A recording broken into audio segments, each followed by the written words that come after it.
نتوكل عليه ونعوذ بالله من شرور أنفسنا ومن سيئات أعمالنا من يهده الله فلا مضل له ومن يضلله فلا هادي له وأشهد أن لا إله إلا الله وحده لا شريك له وأشهد أن سيدنا وسندنا ونبينا ومولانا محمدا عبده ورسوله صلى الله تعالى عليه وعلى آله وأصحابه وبارك وسلم تسليما كثيرا أما بعد.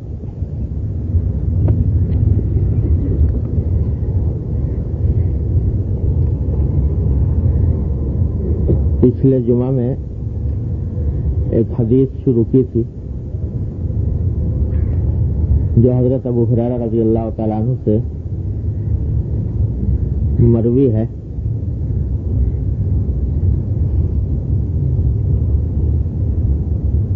روایت یہ ہے کہ ایک مرتبہ حضرت صلی اللہ علیہ وسلم نے کسی شخص کو دیکھا کہ وہ نماز کے دوران اپنی داڑھی سے کھیل رہا ہے. تو آپ نے فرمایا کہ اگر اس کے دل میں خشوع ہوتا تو اس کے اعضاء و جوارح میں بھی خشوع ہوتا. یعنی یہ اس طرح نماز کے دوران اپنی داڑھی سے نہ کھیلتا.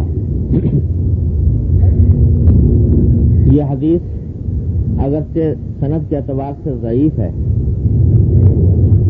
لیکن معنی کے اعتبار سے ساری امت نے اس کو قبول کیا ہے کہ معنی اس کے صحیح ہے.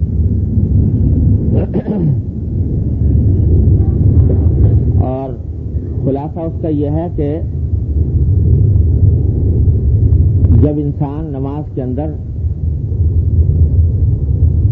اس طرح خشوع اختیار کرتا ہے جیسا کہ اللہ تعالیٰ کا حکم ہے اور نماز کے اندر دل لگاتا ہے، اپنی طرف سے کوشش کرتا ہے دل لگانے کی، تو اس کے اعضاء میں سکون ہونا چاہیے. حرکت حتی الامکان کم ہونی چاہیے. اور اگر اعضاء حرکت کر رہے ہیں، کبھی ہاتھ اٹھ رہا ہے، کبھی پاؤں چل رہا ہے، کبھی ایک ہاتھ کبھی دوسرا ہاتھ، تو یہ اس بات کی علامت ہے کہ دل میں خشوع نہیں. دیکھو جس وقت نماز میں ہم داخل ہوتے ہیں تو ہمیں تلقین یہ کی گئی ہے سب سے پہلا کام نماز کے اندر ہوتا ہے تکبیر تحریمہ، جس میں ہم ہاتھ اٹھاتے ہیں کانوں تک. یہ سب سے پہلا فعل ہے نماز کا جس سے نماز شروع ہوتی ہے. یہ ہاتھ کس لیے اٹھائے جا رہے ہیں؟ ہاتھ جو اٹھائے جا رہے ہیں یہ در حقیقت ایک علامت ہے، شعار ہے، علامت ہے اس بات کی کہ میں اب نماز کے سوا دوسرے تمام کاموں سے دستبردار ہو رہا ہوں. دستبردار کا لفظ سنا ہے؟ دستبردار ہوتا ہے کوئی آدمی کسی عمل سے، یعنی اس سے اپنے آپ کو علیحدہ کر لیتا ہے، اس کو دستبرداری بولتے ہیں. اور دستبردار کے کیا معنی ہے؟ تو یہ فارسی کا لفظ ہے جس کا معنی ہے ہاتھ کا اٹھانا. فلاں کام سے ہاتھ اٹھا لیا، فلاں کام سے دستبردار ہو گیا، ہاتھ اٹھا لیا، یعنی اب وہ کام میں نہیں کروں گا. تو جب ہاتھ اٹھائے نماز کے لیے تکبیر تحریمہ میں اللہ اکبر کہا تو دستبردار ہو گئے، یعنی ہاتھ اٹھا لیے اپنے نماز کے سوا دوسرے کاموں سے کہ اب میں دوسرا کام نہیں کروں گا. جب تک یہ تحریمہ کی حالت برقرار ہے اس وقت تک نماز کی طرف متوجہ رہوں گا، دوسری چیز کی طرف متوجہ نہیں ہوں گا. یہ ہے دستبرداری ہاتھ اٹھانے کی.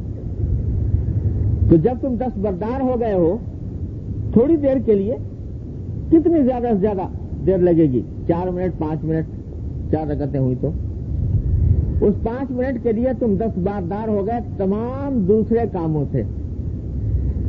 اب اپنے آپ کو متوجہ کرنا ہے نماز کی طرف. تو نماز کے علاوہ جتنے کام ہیں ان سے اپنے آپ کو فارغ کرنا ہے. اب اگر بہت ہی کوئی شدید ضرورت جب تک دائی نہ ہو تو اپنے اعضاء کو حرکت بھی نہیں دینی. سیدھے کھڑے رہو, حرکت نہ دو. وقوموا للہ قانتین, قرآن شریف میں فرمایا کہ اللہ کے لیے کھڑے ہو جاؤ سکون کے ساتھ, کہ جس میں کوئی حرکت نہ.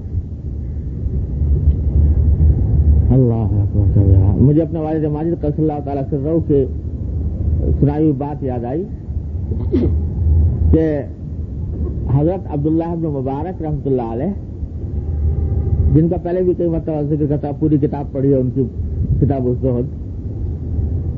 ان کا ایک پڑوسی تھا, وہ لوہار تھا.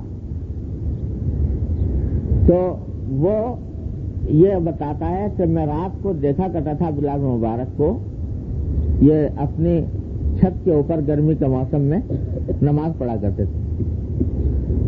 تو وہ کہتا ہے کہ میں دیکھتا تھا تو یوں لگتا تھا کہ جیسے ایک لکڑی کھڑی ہے, جیسے ایک لکڑی کو گاڑ دے, اس میں کوئی حرکت نہیں ہوتی. اس طرح ساری رات ایک لکڑی کی طرح کھڑے رہتے تھے نماز کے اندر, کوئی حرکت نہیں ہوتی. تو اصل نماز کا مقتضا یہ ہے کہ وہ اس میں کوئی بھی حرکت نہ ہو, معافی والصلاح, نماز کے علاوہ کوئی اور حرکت. خاموش کھڑا رہے, خاموش سے مراد کو بے حرکت کھڑا رہے انسان, اور جو الفاظ زبان سے ادا کرنے ہیں وہ ادا کرے. نگاہ سجدے کی جگہ پر ہو, ادھر ادھر نہ دیکھے. اور اسی کو فرمایا حدیث میں کہ جب تک بندہ نماز کے اندر اللہ تبارک و تعالیٰ کی طرف متوجہ رہتا ہے خشوع کے ساتھ, تو اللہ تعالیٰ اس کی طرف متوجہ رہتے ہیں. اللہ تبارک و تعالیٰ اس کی طرف متوجہ رہتے ہیں. اور جب وہ کسی اور کام میں لگ جاتا ہے تو اللہ تعالیٰ بھی اس کی طرف متوجہ نہیں رہتے. تو تھوڑی سی دیر کا معاملہ ہے, اس میں انسان خاموشی سے کھڑا رہے اور حرکت نہ دے, نہ ہاتھ کو دے نہ پاؤں کو دے. اللہ تعالیٰ نے بے شک اجازت دے دی ہے کہ بھائی اگر کوئی ضرورت ہو, کھجلی لگ گئی اتفاق سے تو کھجا لو, لیکن اگر برداشت کر سکتے ہو تو برداشت کر لو, کھجانا ضروری ہو جائے کھجا لو بس. باقی کبھی دائیں ہاتھ چل رہا ہے, کبھی بایاں چل رہا ہے, کبھی دونوں ہاتھ چل رہے ہیں, تو یہ کام جو ہے نماز کے اندر خشوع کے منافی ہے. بلکہ یہ سمجھ لو کہ اگر کوئی ایسا عمل کیا جائے نماز کے اندر جس میں دونوں ہاتھ اٹھ گئے, کھل گئے, اور اس طرح کھل گئے کہ دیکھنے والا یہ سمجھے کہ شاید یہ نماز نہیں پڑھ رہا. دونوں ہاتھ اٹھا کے کسی نے کھجانا شروع کر دیا سر میں, فرض کرو. اب جب سر میں کھجا رہا ہے دونوں ہاتھ اٹھا کر, تو کوئی علامت نماز کی باقی نہیں رہی. دیکھنے والا سمجھے گا کہ شاید نماز نہیں پڑھ رہا. تو اگر ایسا کر لیا تو نماز فاسدی ہو گئی, ہوگی نہیں نماز, دوہرانا ضروری.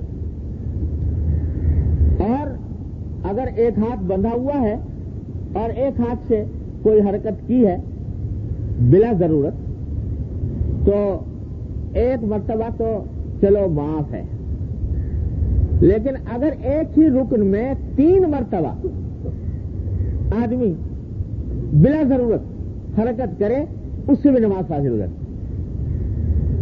فرض کرو قیام کی حالت ہے, کھڑے ہوئے ہیں نماز میں, سورۃ فاتحہ پڑھ رہے ہیں, سورت پڑھ رہے ہیں, ایک ہاتھ تو بندھا ہوا ہے اور ایک ہاتھ سے بلا ضرورت ایک مرتبہ کھجایا, پھر باندھ دیا, پھر کھجا لیا, پھر باندھ لیا, پھر کھجا لیا. اگر ضرورت تھی واقعی کہ اس کے بغیر گزارا نہیں تھا تو معاف ہے, لیکن بلا ضرورت اگر 3 مرتبہ اس طرح حرکت کر دی تو فقہاء کرام کہتے ہیں کہ اس صورت میں نماز فاسد ہو جائے گی, ہوگی نہیں نماز. تو یہ ساری باتیں آپ دیکھیے کہ نماز کے اندر یہ بلا وجہ اپنے نماز کو خراب کرنے والی ہے. بعض لوگ ہیں کہ نماز کے اندر کھڑے ہیں اور ہر کپڑے کی استری کی فکر لگی ہوئی ہے کہ یہ استری نہ ٹوٹے کسی طرح، اور اس استری کو درست کرنے کے چکر میں لگے رہتے ہیں. تو یہ طریقہ صحیح نہیں. ایک مرتبہ ایک صحابی تھے حضرت افلاح رضی اللہ تعالیٰ عنہ، غلام تھے رسول اللہ صلی اللہ علیہ وسلم کے. تو ایک مرتبہ دیکھا آپ نے کہ وہ صاحب نماز پڑھ رہے ہیں اور نماز میں جب سجدے میں جاتے ہیں تو سجدے میں جاتے ہوئے ایک دم سے پھونک مار کے سجدے کی جگہ سے مٹی کو اڑا دیتے ہیں، پھونک مار کے، تاکہ جب میں سجدہ کروں تو سجدے کی جگہ سے مٹی پیشانی پر نہ لگے. حضرت صلی اللہ علیہ وسلم نے دیکھا تو آپ نے فرمایا یا افلاح قرب وجہک، کہ اے افلاح اپنے چہرے پر تھوڑی سی مٹی بھی لگا. نماز نام ہے اللہ تبارک و تعالیٰ کے سامنے عاجزی کے اظہار کا، شکستگی کا، تضرع کا. تو اس میں اگر تھوڑی بہت مٹی لگ جائے پیشانی پر تو اس سے گھبراؤ مت. یہ مٹی جو تمہارے پیشانی پر لگ رہی ہے عبدیت کی اور تذلل کی اور تضرع کی، یہی تمہاری پیشانی کو بلند کرے گی انشاءاللہ آخرت میں. تو اتنا ٹھیک ہے، نماز پڑھنے سے پہلے جتنا تمہیں صفائی کرنی ہے کر لو. اس کے بعد اب نماز میں جب کھڑے ہوئے تو اب بھول جاؤ اس بات. اب اس کے بعد تمام تر توجہ نماز کی طرف ہے. تو یہ نماز کی حالت میں فضول کاموں کے اندر مشغول ہونا، ہاتھ پاؤں چلانا، کپڑوں سے کھیلنا، داڑھی سے کھیلنا، یہ سارے عمل جو ہیں ان کو ناجائز قرار دیا حضور اقدس صلی اللہ علیہ وسلم نے، اور فرمایا کہ یہ عمل علامت ہے اس بات کی کہ دل میں خشوع نہیں. اگر دل میں خشوع ہوتا تو اعضاء میں بھی خشوع ہوتا. یہ ہے حدیث کا حاصل. اللہ تبارک و تعالی ہم سب کو توفیق عطا فرمائے. یہ جو لوگ کہتے ہیں نا بھائی نماز تو پڑھ لی، کون سی فاسد ہو گئی نماز، باطل ہو گئی، ایک آدھ حرکت کر لی تو ٹھیک ہے، باطل فاسد تو نہ ہوئی، لیکن بلا وجہ اس میں نقص آ گیا، کمی آ گئی. جیسی بنا سوار کر پیش کرنی چاہیے تھی ویسی پیش نہ کی گئی. تو یہ معمولی بات نہیں ہے، محض ذرا سی توجہ کی بات ہے. اس توجہ سے نماز درست ہو سکتی ہے. اللہ تعالیٰ اپنی رحمت سے ہم سب کو توفیق عطا فرمائے. اس حدیث کے تحت حضرت حکیم الامت قدس اللہ تعالیٰ سرہ نے ایک جملہ فرما دیا بڑا زبردست،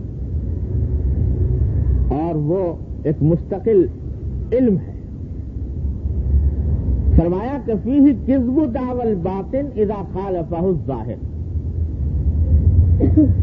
کہ اس حدیث سے یہ معلوم ہوا کہ اگر کوئی شخص اپنے باطن کے اچھا ہونے کا مدعی ہو، دعویٰ کرے کہ میرا باطن اچھا ہے، میرا دل اچھا ہے، جبکہ اس کا ظاہر یعنی ظاہری روکار اور ظاہری اعمال اس کی تردید کر رہے ہوں، تو سمجھ لو کہ اس کا باطن کے درست ہونے کا دعویٰ جھوٹا ہے. اگر باطن درست ہوتا تو ظاہر بھی درست ہوتا.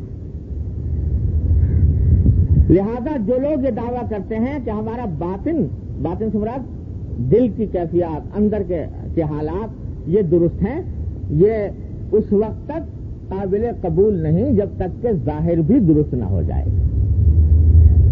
یہ ایک بہت بڑا دروازہ کھول دیا حکیم الامت صلی اللہ تعالیٰ عنہ نے، اور بہت بڑی گمراہی کا سد باب کر دیا. اس واسطے کہ یہ گمراہی چلی تو آتی ہے بہت مدت سے. جو جاہل قسم کے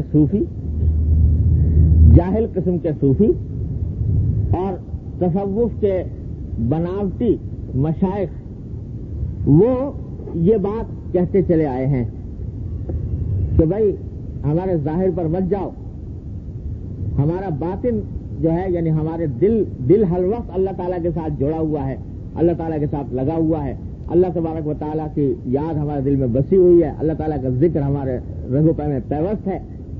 اب اگر ہم ظاہری اعمال کچھ نہیں کرتے تو اس کی طرف مت جاؤ، ظاہری اعمال اگر سے خراب نظر آتے ہوں اس کی طرف مت جاؤ، لیکن ہمارا دل جڑا ہوا ہے اللہ تعالیٰ سے۔ یہ گمراہانہ بات بہت عرصے سے چلی آتی ہے۔ شیطان، انسان کو شیطان نے جس طرح گمراہ کیا ہے وہ اس کے گمراہ کرنے کے طریقے نرالے ہیں، کسی کو کسی انداز سے گمراہ کرتا ہے، کسی کو کسی انداز سے گمراہ کرتا ہے۔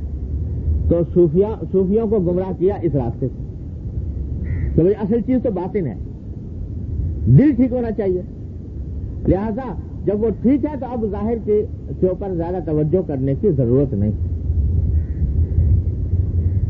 اللہ اکبر۔ ایک مستقل فرقہ گزرا ہے باطنیوں کا، باطنیہ کہلاتا ہے، اور ایسا زبردست فرقہ تھا، اللہ بچائے، اس نے پورے عالم اسلام کو اپنے ظلم و ستم کا نشانہ بنایا اور کیا کچھ کیا، ہزاروں انسانوں کو تہہ تیز کیا، قتل کیا، کیا کچھ کیا۔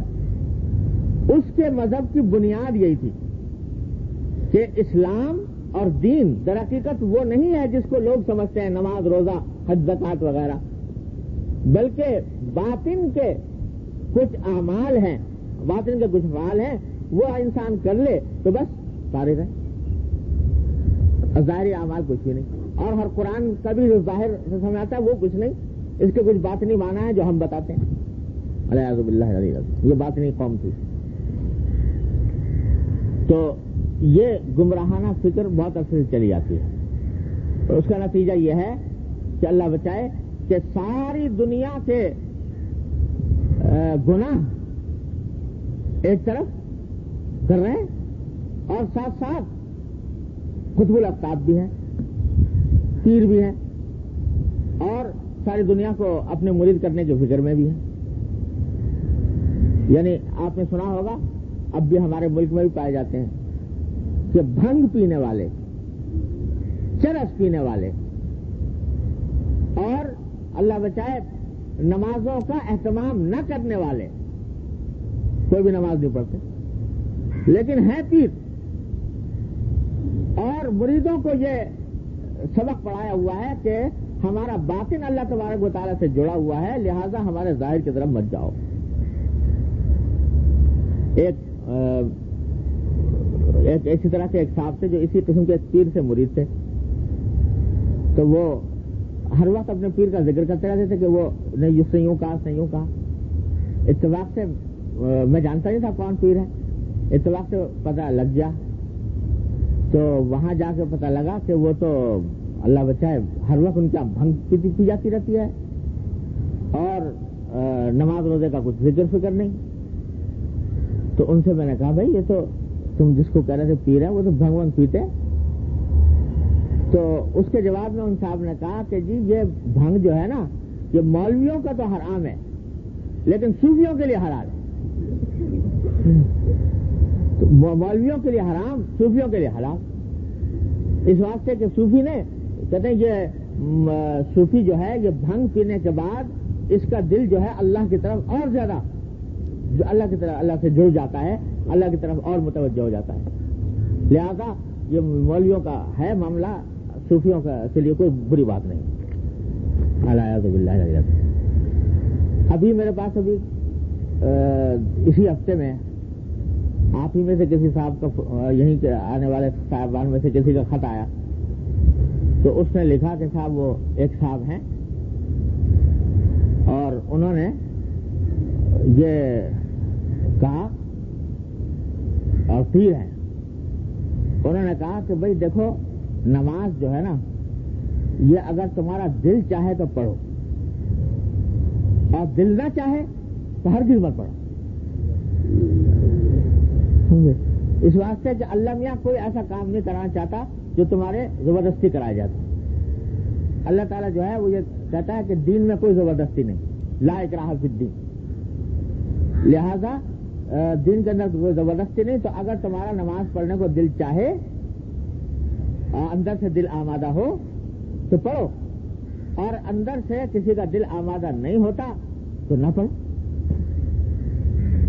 اور اللہ بچائے اس میں یہ لکھا ہوا تھا اس نے جب اس نے کہا بھائی یہ کیا بات کہہ رہے ہو نماز نہ پڑھو، تو اس نے لکھا تھا کہ میں گارنٹی لیتا ہوں کہ اگر کسی وقت تمہیں نماز میں دشواری معلوم ہو پڑھنے میں، تم نے چھوڑ دی، تو میں گارنٹی لیتا ہوں اللہ میاں کیا نجات دلانے کی،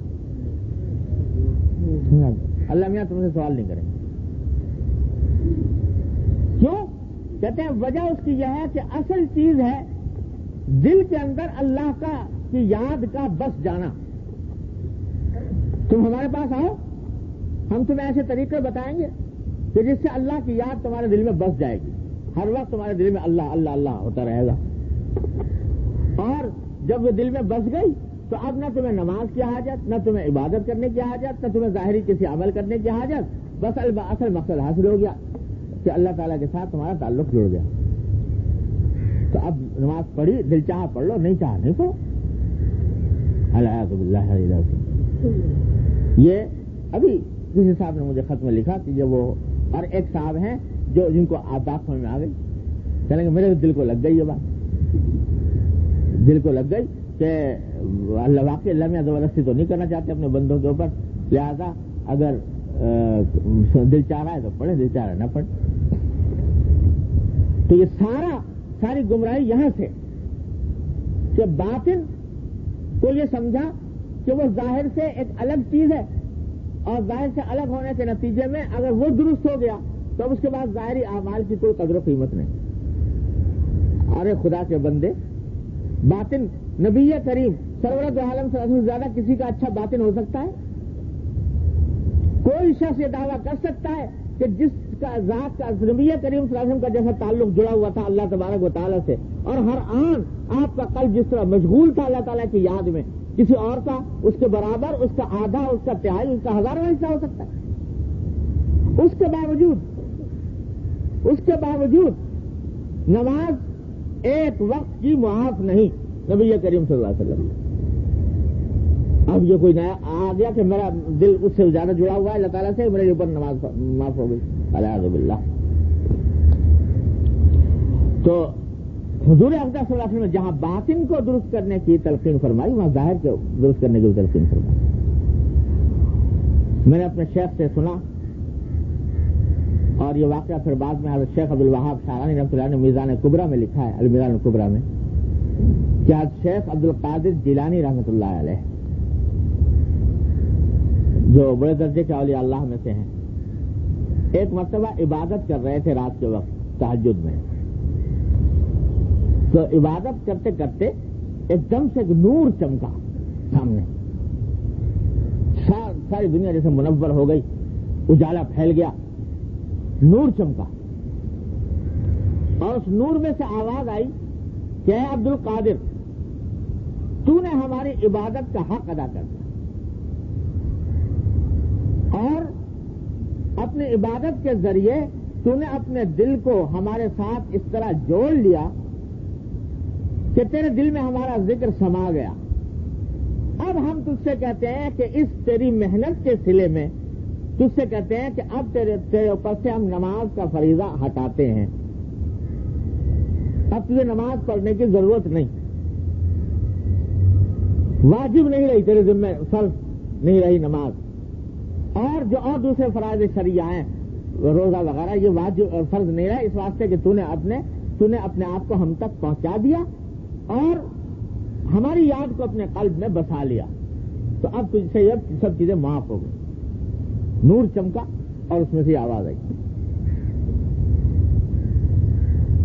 تو شیخ عبدالقادر جیلانی رحمۃ اللہ علیہ نے آواز سن کر فوراً فرمایا کہ دور ہو جا مردود، سمجھ گیا کہ یہ شیطان کا حملہ ہے، دور ہو جا مردود، نماز روزہ نبی کریم صلی اللہ علیہ وسلم سے معاف ہوا نہیں، مجھ سے کیسے معاف ہو جائے گا؟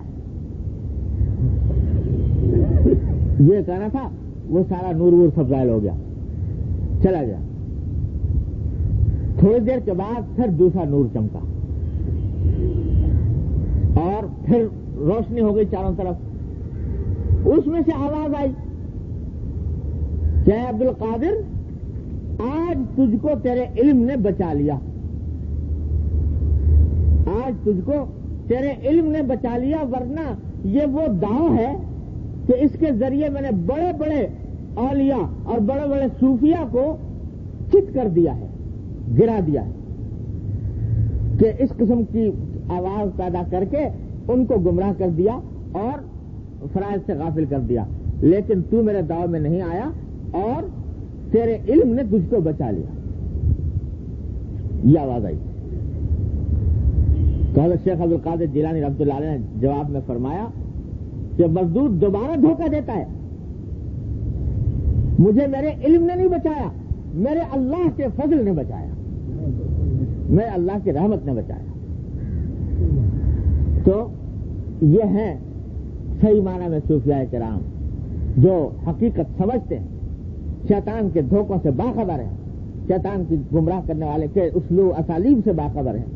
وہ جانتے ہیں کہ حقیقت میں ظاہر اور باطن دونوں ایک ساتھ چلتے ہیں شریعت میں.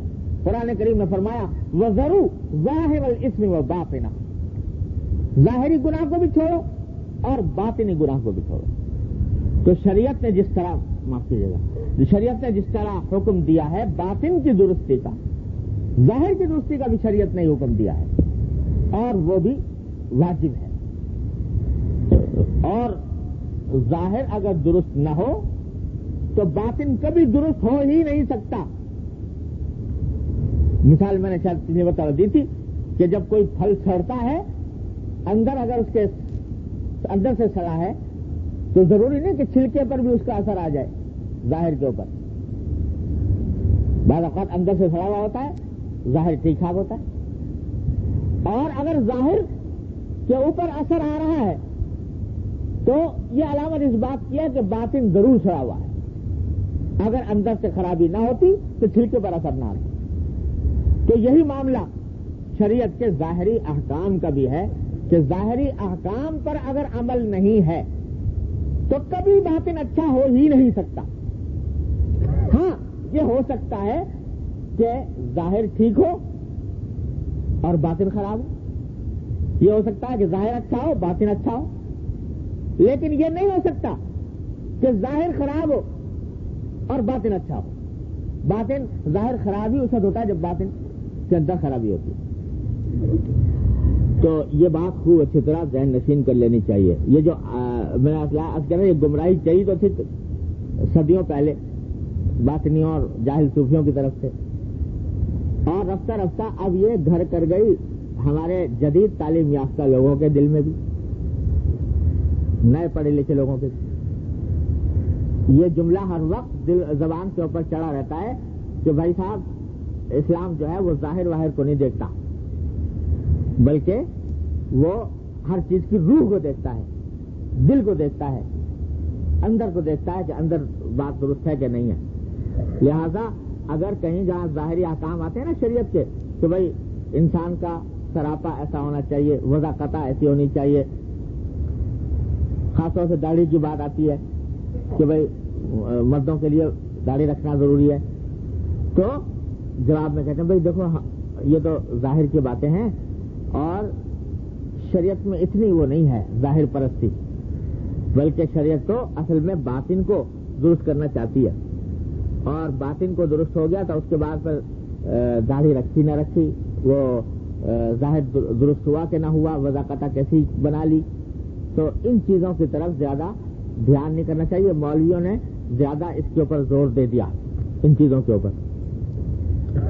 یہ بہت کثرت سے باتیں سننے میں آتی ہیں, ہر چیز کو کہتے ہیں ہر چیز کی روح دیکھنی چاہیے. تو یہ بھی در حقیقت ایک بڑی گمراہی ہے, اور اس حدیث سے اس کا بھی ازالہ ہوتا ہے کہ بھائی یہ جو ظاہر ہے یہ بھی اسی طرح معمور بھی ہے جیسا کہ باطن معمور بھی ہے. عجیب قصہ یہ ہے کہ دین ہی میں آتی ہے یہ بات سمجھ میں کہ باطن ٹھیک ہو تو ٹھیک ہے, بس صحیح ہے, اور ظاہر اگر خراب ہو تو ہوا کرے. دنیا میں کہیں یہ خیال نہ آیا. دنیا میں کہیں خیال نہ آیا کہ صاحب ہمارے گھر کا باطن تو اچھا ہے اور باہر کہیں پلسٹر نہ کریں، رنگ نہ کریں، ویسے ہی چھوڑ دیں؟ کوئی آدمی اس کے لیے تیار نہیں ہوتا، کہتا باہر باطن اچھا ہو تو ظاہر بھی اچھا ہو۔ اور کبھی اپنی گاڑی کے بارے میں، کار کے بارے میں خیال نہ آیا کہ صاحب اندر سے تو ٹھیک چل رہی ہے، انجن ٹھیک ٹھاک کام کر رہا ہے، اور باقی جو اس کے ظاہری دروازے ہیں اور یہ ہیں، یا اس میں اگر 1000 ڈنٹ لگے ہوئے ہوں اور خراب ہو تو چلاؤ اس کو، اس واسطے کہ باطن اچھا ہے۔ وہاں کبھی دنیا کے کسی کام میں خیال نہیں آتا کہ صاحب باطن ٹھیک ہو تو ٹھیک ہے اور ظاہر ہو خراب ہو تو کوئی حرج نہیں۔ لیکن دین کے معاملے میں یہ خیال آتا ہے کہ باطن اگر درست ہے تو ظاہر اگر خراب ہو تو، کہ شریعت کے فلاں حکم کی تو اہمیت ہے اور فلاں حکم کی اہمیت نہیں ہے۔ جو ظاہر کے احکام ہے اس کی اہمیت دل سے ختم ہو گئی، تو شریعت کے ایک حکم کی اہمیت کا دل سے ختم ہو جانا یہ باطن کی بیماری نہیں ہے تو اور کیا ہے؟ باطن کی بیماریوں میں ایک بیماری یہ بھی ہے کہ آدمی خود انتخاب کر لے کہ شریعت کا فلاں حکم جو ہے یہ تو ہے قابل تسلیم اور فلاں حکم قابل تسلیم نہیں، تو یہ خود باطن کی بیماری ہے، اللہ بچائے۔ اس لیے اس دھوکے میں کبھی نہیں آنا چاہیے۔ ہاں بھائی، اگر فرض کرو ظاہر خراب ہے کسی وجہ سے تو اس پر ندامت کا اظہار کرو، دل میں کم از کم نادم رہو کہ بھئی یہ اب تک ہم اس کو درست نہیں کر پائے، تو اللہ تبارک و تعالیٰ سے دعا کرو کہ اللہ ہماری اس کوتاہی کو دور کرنے کی توفیق عطا فرما دیجیے۔ لیکن یہ کیوں کہتے ہو کہ ہمارا باطن اچھا ہے لہٰذا ظاہر کی طرف توجہ کرنے کی ضرورت نہیں؟ جب تک نہیں کر پا رہے ہو ندامت کا اظہار کرو، توبہ کرو، استغفار کرو، اللہ تعالیٰ کی طرف رجوع کرو، اللہ سے توفیق مانگو، لیکن اس کو درست کرنے کی فکر نہ کرو۔ تو اس واسطے شریعت جو ہے وہ دونوں چیزوں کو لے کر چلتی ہے، ظاہر کو بھی باطن کو۔ دوسری بے احتیاطی اس میں یہ ہوتی ہے، اس مسئلے میں وہ ان حضرات کی طرف سے ہوتی ہے جن کا ظاہر ٹھیک ہے، ظاہر تو بنا لیا شریعت کے مطابق، سر سے لے کر پاؤں تک اپنی وضاقتہ، اپنا حلیہ، اپنا لباس، ہر چیز شریعت کے مطابق بنا لی، اور ظاہری اعمال بھی انجام دینے شروع کر دیے، نماز روزہ وغیرہ۔ اب یہ سمجھ بیٹھتے ہیں کہ بس ہم ہو گئے کامل، اور اب باطن کی اصلاح کی فکر نہیں کرتے۔ یہ سمجھتے ہیں کہ نماز روزے ہی میں اور وضع قطعی میں اور انہی چیزوں میں بس دین کامل ہو گیا۔ اب آگے دل میں اگر کسی سے حسد ہو رہا ہے اس کی پرواہ نہیں، کسی کی غیبت ہو رہی ہے اس کی طرف دھیان نہیں، کسی کے حقوق ضائع ہو رہے ہیں اس کی پرواہ نہیں، تو ظاہر ہی کو سب کچھ سمجھ کے بیٹھ گئے۔ ہر ایک آدمی کو تولنے کا معیار صرف ظاہر کو بنا لیا کہ اگر ظاہر ٹھیک ہے وہ دیندار آدمی ہے، چاہے اس کے معاملات خراب ہو، معاشرت خراب ہو، اخلاق خراب ہو، دوسروں کے ساتھ طرز عمل خراب ہو، اس کے لوگ جائیں گے دیندار آدمی ہے۔ اگر ایک آدمی کو دیکھو کہ بھائی سر پہ عمامہ ہے، داڑھی ہے اور کرتا پہنتا ہے اور نماز پڑھتا ہے، تو فوراً بس فیصلہ کر لیا کہ دیندار آدمی۔ یہ پتہ نہیں کہ اس کے معاملات، اس کے اخلاق، اس کی معاشرت، اس کا باطن یہ دین کے مطابق ہے یا نہیں ہے۔ خود اپنے بارے میں یہ فیصلہ کر دیا کہ ہم نے تو یہ کام کرتے ہیں بس دین کے تقاضے پورے کرتے۔ یہ دوسری انتہا ہے گمراہی کی۔ حالانکہ ظاہر بے شک اللہ تعالیٰ کا شکر ادا کرو کہ ظاہر ٹھیک ہے، لیکن اس پر اکتفا نہیں ہے دین میں، جب تک کہ باطن کی درستی کی فکر نہ ہو، اس کے اندر جذبات سے پرورش نہ پا رہے ہوں، اس وقت تک آدمی کامل نہیں ہوتا، شریعت کے تمام احکام پر عمل کرنے والا نہیں ہوتا۔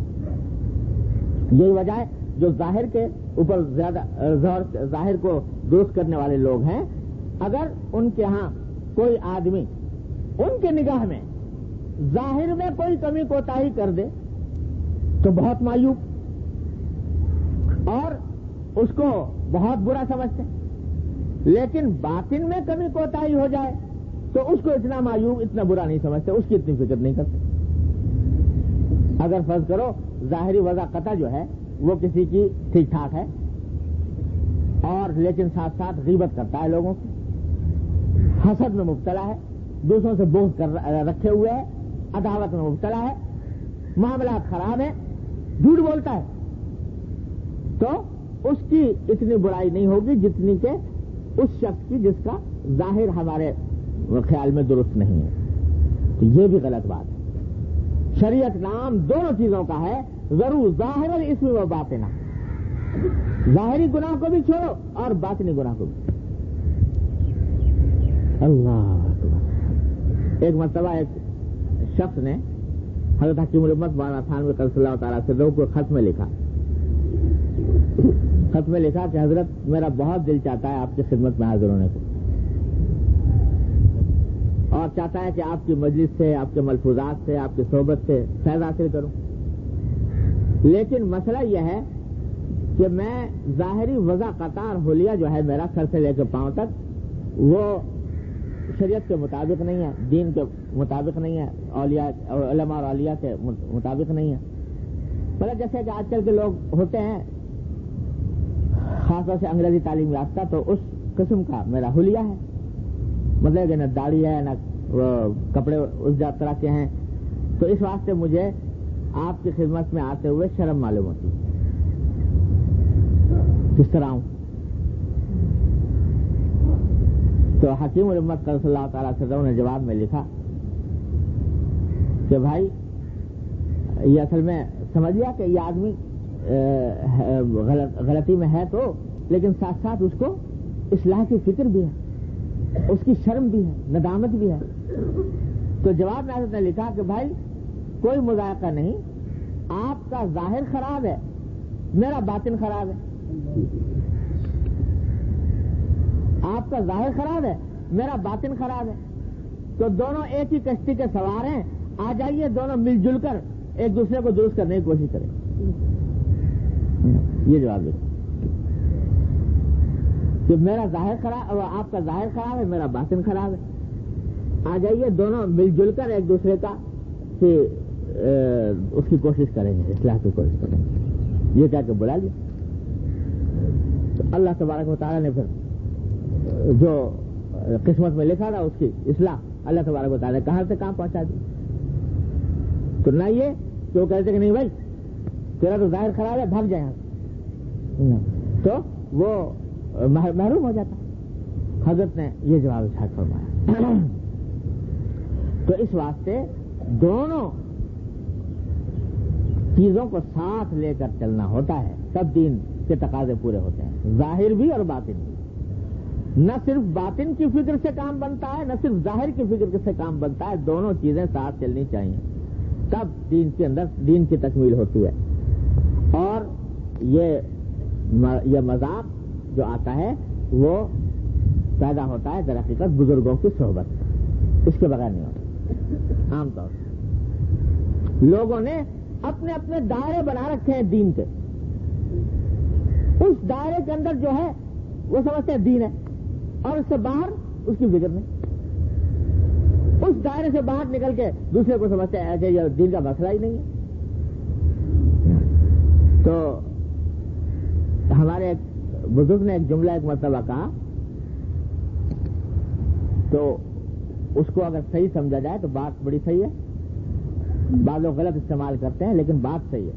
انہوں نے فرمایا کہ اسلام میں داڑھی ہے لیکن داڑھی میں اسلام نہیں. یعنی اسلام کا تقاضا ہے کہ داڑھی رکھی جائے, لیکن داڑھی میں اسلام منحصر نہیں کہ رکھ لی تو مسلمان, رکھ دیا تو نہیں رکھی تو کافر, اور اگر رکھ لی تو بس سارے مطالبے پورے ہو گئے, اب آگے کچھ دیکھنے کی ضرورت نہیں, اور اگر نہیں رکھی تو بس اب اسلام سے دور ہو گیا, اب اس کا کوئی ذکر فکر نہیں اسلام کے اندر. یہ بات نہیں. جہاں اور احکام ہے شریعت کے, ایک شریعت کا حکم یہ بھی ہے, لیکن اسی شریعت کا حکم یہ بھی ہے کہ جھوٹ نہ بولو, اسی شریعت کا حکم یہ بھی ہے کہ غیبت نہ کرو, اسی شریعت کا حکم یہ بھی ہے کہ حسد نہ کرو, اسی کا حکم یہ بھی ہے کہ دوسروں کے ساتھ معاملات سچائی کے ساتھ انجام دو. سارے کام ایک ساتھ لے کر چلو گے تو دین کی تکمیل ہوگی، ورنہ ایک چیز کو لے کے بیٹھ گیا دوسرے کو نظر انداز کر دیا تو یہ بات درست نہیں۔ اللہ تبارک و تعالیٰ اپنی رحمت سے یہ صحیح فہم ہمارے دل میں دین کی پیدا کر دے، اور یہ صحیح فہم عام طور سے بغیر صحبت کے صحیح فکر رکھنے والے شیخ کی صحبت کے بغیر عام طور سے حاصل نہیں ہوتی۔ اور اللہ تعالیٰ درجات بلند فرمائے ہمارے حضرت قبول امت مولانا تھانوی قدس اللہ تعالیٰ صدرہ کے، اللہ تبارک و تعالیٰ ان کی قبر کو نور سے بھرے کہ انہوں نے صحیح معنی میں اس دین کی صحیح فہم کو اپنے مواعظ، اپنے ملفوظات اور اپنی تصنیفات کے ذریعے واضح کیا ہے۔ اسی لیے ہم کہتے ہیں کہ بھائی پڑھو اس کو تاکہ دین سمجھ میں آئے کیا ہے کیا، اور ادھر ادھر جانے سے دین کا ایک محدود تصور، دین کے خاص دائرے بس سمجھ میں آتے ہیں، لیکن دین کل کا کل اور اس کی صحیح فہم پیدا نہیں ہوتی۔ حضرت حکیم الامت قدس اللہ تعالیٰ صدرہ نے قرآن و سنت کی نمائندگی کرتے ہوئے ایک ایک چیز کو واضح کر دیا کہ کون سی چیز کس درجے کی ہے، اور اس کو واضح فرما دیا۔ تو اس لیے ان کے مواعظ و ملفوظات میں بڑا سامان ہے ہمارے لیے، آپ کے لیے اصلاح کا۔ اللہ تعالیٰ اس سے فائدہ اٹھانے کی توفیق عطا کرے۔ لا الہ الا اللہ۔ دوسری حدیث ہے حضرت عائشہ صدیقہ رضی اللہ تعالی عنہ روایت فرماتی ہے کہ نبی کریم سرورت عالم صلی اللہ علیہ وسلم نے فرمایا کہ لا صلاة بحضرة الطعام ولا وهو يدافعه الاخبثان۔ حضرت عائشہ صدیقہ رضی اللہ تعالیٰ روایت کرتی ہیں کہ حضور اقدس صلی اللہ علیہ وسلم نے فرمایا کہ نماز کی موجودگی، کھانے کی موجودگی، جب کھانا سامنے آ جائے تو نماز نہیں،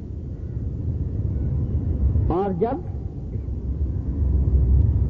کسی شخص کو پیشاب پخانے کی حاجت ہو اور وہ حاجت شدید ہو تو اس وقت میں نماز نہیں۔ کیا مانا؟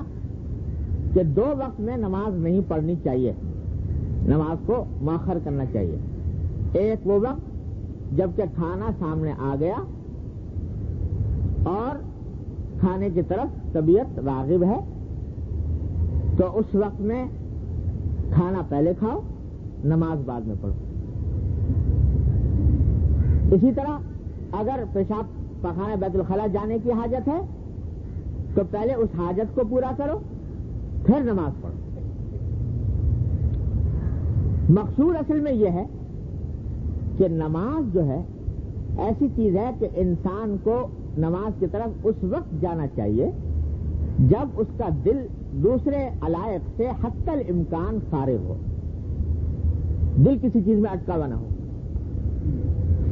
یہ وہی چیز ہے کہ جب تھوڑی دیر کے لیے دستبردار ہوگے نا ما سوی الصلاۃ سے، نماز کے علاوہ دوسرے کاموں سے، تو اپنے آپ کو متوجہ کرنا ہے نماز کی طرف، اللہ جل جلالہ کی طرف۔ تو اپنی طرف سے ایسے اسباب اختیار کرو کہ دل کسی چیز میں اٹکا ہوا نہ ہو۔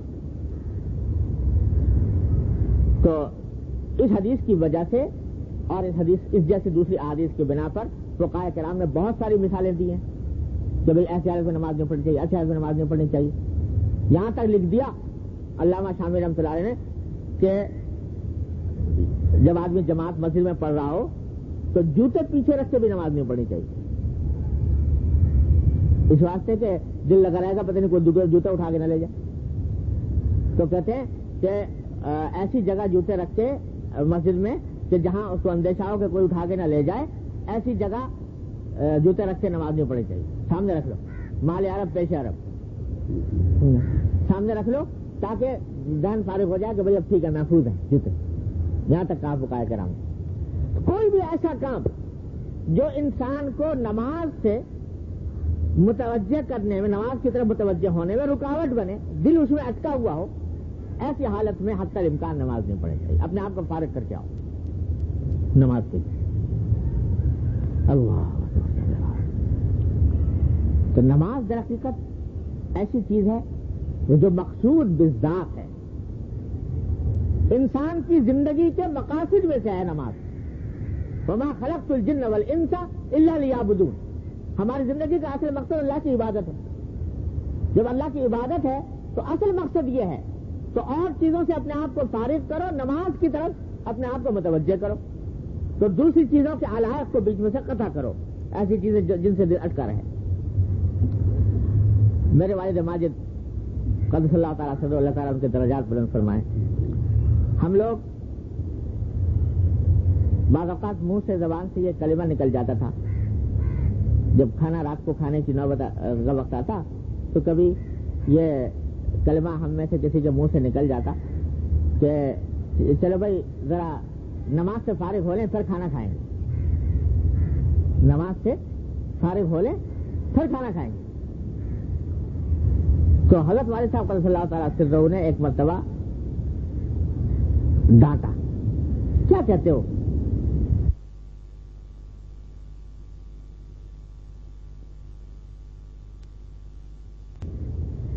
ڈانٹا. کیا کہتے ہو کہ نماز سے فارغ ہو لے پھر کھانا کھائیں.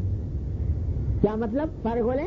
کہ نماز تو ہے ایک ذمہ داری, ایک بوجھ. اس بوجھ سے اپنے آپ کو کر لیں سبکدوش, فارغ. پھر جو اصل مقصد ہے زندگی کا کھانا, اس کی طرف متوجہ ہوں.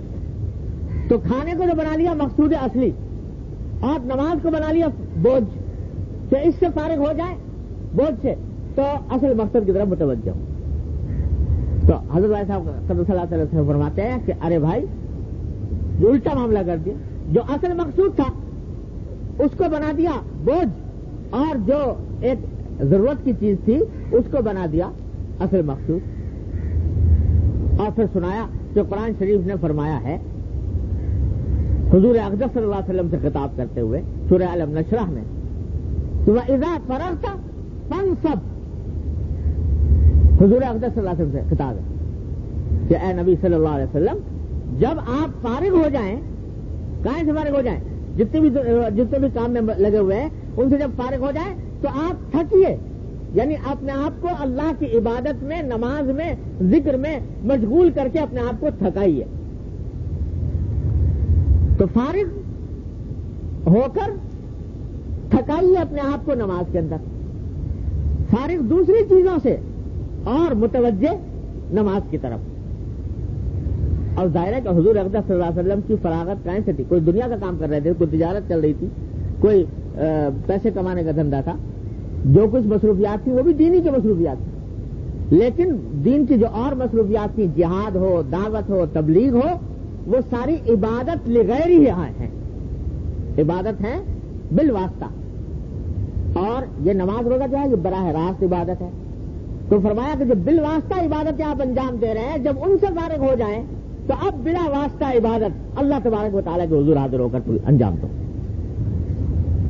تو فرمایا حضرت والد صاحب نے کہ نماز فارغ ہونے کی چیز نہیں ہے, کھانا فارغ ہونے کی چیز ہے. یہ کہو کہ کھانے سے فارغ ہو جائے تو نماز پڑھیں, نہیں ہے کہ نماز سے فارغ ہو جائیں تو کھانا کھائیں. تو اصل مقصود یہ ہے. تو اپنے آپ کو نماز کی طرف حتی الامکان اس وقت لے جاؤ جب دل کسی اور چیز کی طرف اٹکا ہوا نہ ہو. اس لیے ان من جملہ ان احکام سے ایک حکم یہ دیا کہ بھائی جہاں کھانا سامنے آ جائے تو پہلے کھانا کھاؤ اور پھر نماز پڑھو, تاکہ ایسا نہ ہو کہ نماز تو پڑھ رہے ہو اور دل لگا ہوا ہے کھانے میں, دل اٹکا ہوا ہے کھانے میں. ایک مرتبہ حضرت عبداللہ بن عمر رضی اللہ تعالیٰ صحابی ہیں, ان کو دیکھا کسی نے کہ کھانا کھا رہے ہیں اور جب مسجد میں اقامت ہو رہی, تکبیر ہو رہی, اور یہ بیٹھے ہوئے کھانا کھا رہے ہیں. تو کسی نے کہا کہ حضرت مسجد میں ہو رہی اقامت, آپ کھانا کھا رہے ہیں. تو انہوں نے فرمایا کہ لان اجعل طعامی صلاۃ احب الی من اجعل صلاتی طعاما, کہ میں اپنے کھانے کو نماز بنا لوں یہ مجھے زیادہ پسند ہے بنسبت اس کے کہ نماز کو کھانا بناؤں.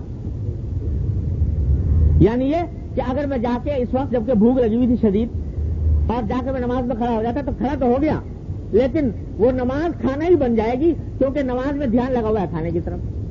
اس کے برخلاف میں نے اب کھانے کو نماز بنا لیا کہ کھا تو رہا ہوں لیکن جلدی جلدی کھا کے فارغ ہونا چاہتا ہوں تاکہ جا کے جلدی سے نماز میں شامل ہو جاؤں، تو اب میں نے کھانے کو نماز بنا لیا. یہ ہے تلقین نبی کریم صلی اللہ علیہ وسلم کی، اور یہی صحابہ کرام کا عمل تھا. لیکن یہاں چند مسائل کو سمجھنا ضروری ہے اس مسئلے میں. پہلی بات تو یہ ہے کہ یہ کھانے کی طرف کھانا پہلے کھانا، نماز بعد میں پڑھنا، یہ اس وقت ہے فقہاء کرام نے اس کی تفصیل بتائی ہے کہ جب بھوک لگی ہوئی ہے اور اتنی بھوک لگی ہوئی ہے کہ خیال ہے کہ نماز میں دھیان اسی طرف لگا رہے گا اور خشوع حاصل نہیں ہوگا، اتنی بھوک لگی. یا اس بات کا اندیشہ ہے کہ جو کھانا موجود ہے وہ خراب ہو جائے گا، ٹھنڈا ہو جائے گا.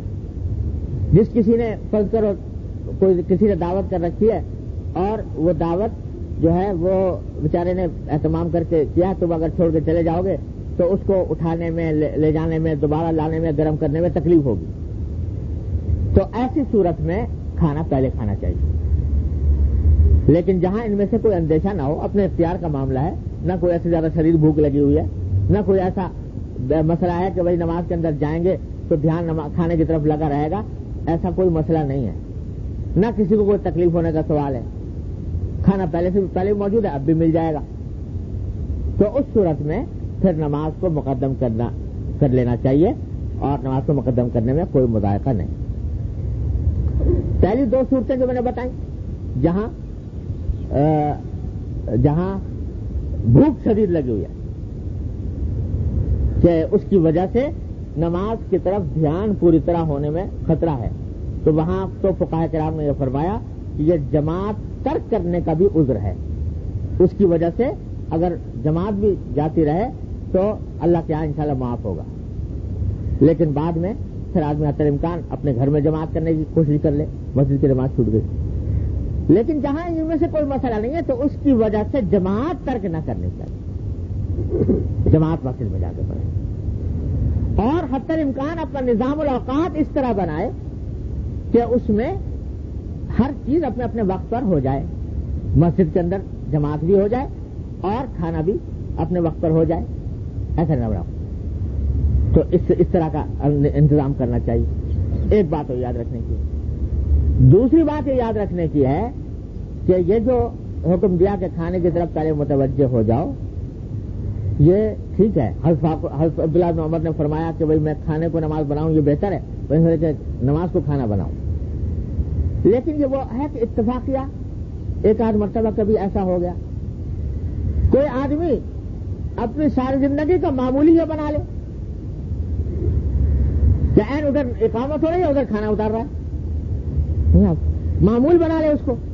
یہ جائز نہیں کہ اپنے زندگی کا معمول اس کو بنا لے، ساری عمر اسی کے اوپر عمل کرتا رہے یہ سوچ کر کے بھائی چلو اچھی چھٹی ملی. حدیث میں کہہ دیا گیا کہ کھانے کی موجودگی میں نماز نہیں ہے، لہذا یہ چھٹی اچھی مل گئی، بس اب کھانا اسی وقت اتارا کریں گے جب نماز کھڑی ہوا کرے گی. تو یہ مطلب نہیں ہے حدیث کا. یہ کبھی اتفاقاً ایسا ہو جائے تو بے شک کر لو، لیکن معمول بنانا درست ہے. تیسری بات یہ ہے کہ کھانا پہلے کھاؤ، نماز بعد میں پڑھو. یہ صحابہ کرام جو اس پر عمل کرتے ہیں، جیسے میں عبداللہ بن عمر کی حدیث سنائی، تو وہ ان کے زمانے کا کھانا کچھ اور ہوتا تھا. کھانا کیا ہوتا تھا؟ کوئی کھجور کھا لی تھوڑی سی، کوئی ایک آدھ روٹی کے نوالے کھا لیے، دو چار لقمے گوشت کے لیے، مطلب 1-2 منٹ میں سارا کھانا ہو جاتا تھا. تو ادھر کھانا بھی کھا لیا اور جا کر نماز میں بھی شامل ہو گئے. اور ماشاءاللہ ہمارا کھانا جو دسترخوان اس کے اوپر بچھا ہوا ہے، اس کے اوپر انواع اقسام کے کھانے لگے ہوئے ہیں اور اس میں مشتہیات ہیں اور اس میں فلاں انواع اقسام کی چیزیں ہیں، تو کھانے کے لیے آدھا گھنٹہ چاہیے. تو جہاں آدھا گھنٹہ کھانے میں لگ رہا ہو تو اس وقت میں یہ سوچنا کہ بھائی چلو نماز بعد میں پڑھیں گے ہمیں، تو یہ جماعت اس کی وجہ سے چھوڑنے کی کوئی جواز نہیں. اتنا کھانا کھا لو، اگر ایسا ہی ہے جب جماعت کھڑی ہوئی ہے اور تمہیں بھوک لگ رہی ہے، اتنا کھانا کھا لو کہ جو تمہارے لیے اس بھوک کے دائیے کو دور کر دے اور جماعت میں شامل ہو جائے. لیکن اس کو مستقل جماعت ترک کرنے کا، نماز ترک کرنے کا بہانہ نہیں بنانا چاہیے. تو یہ چند مسائل ذہن نشین رہنے چاہیے. حاصل یہ ہے کہ حدیث کا منشا یہ ہے کہ کوئی بھی ایسا عمل جو انسان کو نماز سے غافل کرے یا اس میں دل اٹکا رہے، اس سے اپنے آپ کو بچائے، اپنے آپ کو اس سے بچا کر فارغ کر کے جائے نماز. یہی حکم دوسرا جو بیان کیا بیت الخلا جانے کی حاجت ہے کسی کو، تو یہ فقہاء کرام نے فرمایا کہ اگر کسی شخص کو تقاضا ہو بیت الخلا جانے کا اور وہ تقاضا بے چینی کی حد تک پہنچ جائے تو ایسی حالت میں نماز پڑھنا مکروہ تحریمی ہے، ناجائز ہے. پہلے جائے، فارغ ہو، اپنی بے چینی کو دور کرے، اس کے بعد آ کر نماز پڑھے. اگر اس حالت میں پڑھے گا مکروہ تحریمی ہے، ناجائز ہے، گناہ ہے ایسے میں نماز پڑھنا. اور اگر تقاضا ایسا ہے کہ بے چینی کی حد تک نہیں پہنچا لیکن ایسا ہے کہ انسان کا دل اس کی طرف لگا ہوا ہے، بے چینی تو نہیں ہے لیکن دل لگا ہوا ہے اس کی طرف، تو ایسی حالت میں بھی مسنون اور مستحب یہ ہے کہ آدمی پہلے فارغ ہو اور پھر نماز کی طرف جائے، کیونکہ اس حالت میں بھی اگر جائے گا تو خشوع فوت ہونے کا اندیشہ ہے. اور اگر معمولی سا تقاضا ہے جس کا کوئی خاص اثر انسان کے خیالات پر اور دل لگا رہنے کے اوپر نہیں ہے تو ایسی حالت میں نماز پڑھ لینا ہی چاہیے، اور اس صورت میں ترک جماعت اس کی وجہ سے درست نہیں، نماز میں شامل ہو جائے، انشاءاللہ کوئی کراہت نہیں ہوگی. یہ تفصیل ہے اس مسئلے کے اندر. اور جیسے ان دو چیزوں کے اندر ہے، اور اسی طرح ہر وہ عمل جس کی طرف انسان کا دل لگا ہوا ہو اس سے اپنے آپ کو فارغ کرنا چاہیے.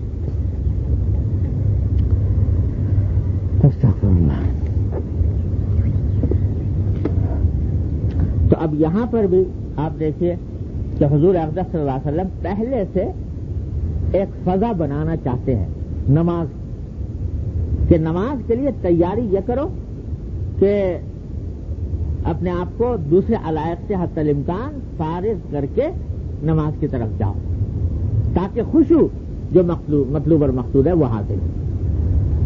تو اس کو پہلے سے اپنے آپ نا نظام الاوقات میں اس بات کی رعایت کرنی چاہیے کہ بھائی فلاں وقت میں مسجد میں جماعت ہوتی ہے تو میں اپنے آپ کو کھانے سے اس سے پہلے فارغ کر چکا ہوں، یا فلاں عمل سے جس سے لٹکاوٹ سے فارغ کر چکا ہوں.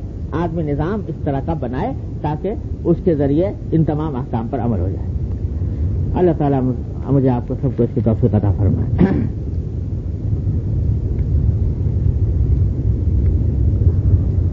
اللہ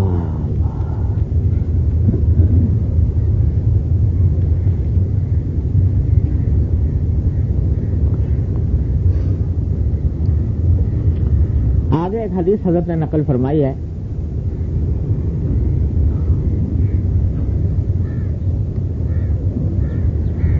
حدیث سند کے اعتبار سے بہت مضبوط نہیں ہے اور ذرا لمبی بھی ہے، لیکن خلاصہ اس کا یہ ہے کہ ایک مرتبہ حضور اقدس صلی اللہ علیہ وسلم تشریف فرما تھے تو نماز کا وقت آ گیا تو آپ نے حضرت بلال رضی اللہ تعالیٰ عنہ کو یہ چاہتے تھے کہ یہ جلدی سے نماز اذان دیں اور اقامت کہہ کر نماز پڑھیں. حضرت بلال حضرت سفر و حضر میں حضور اقدس صلی اللہ علیہ وسلم کے ساتھ رہتے تھے اور نماز قائم کرنے کی ذمہ داری ان کے سپرد تھی. تو ایک مرتبہ ان سے خطاب کرتے ہوئے آپ نے یہ فرمایا کہ ارحنا یا بلال، ارحنا یا بلال، کہ اے بلال ہمیں نماز سے راحت عطا کرو، نماز سے راحت عطا کرو، آرام دو. لفظ یہ ہے. اس کے دونوں مطلب ہو سکتے ہیں.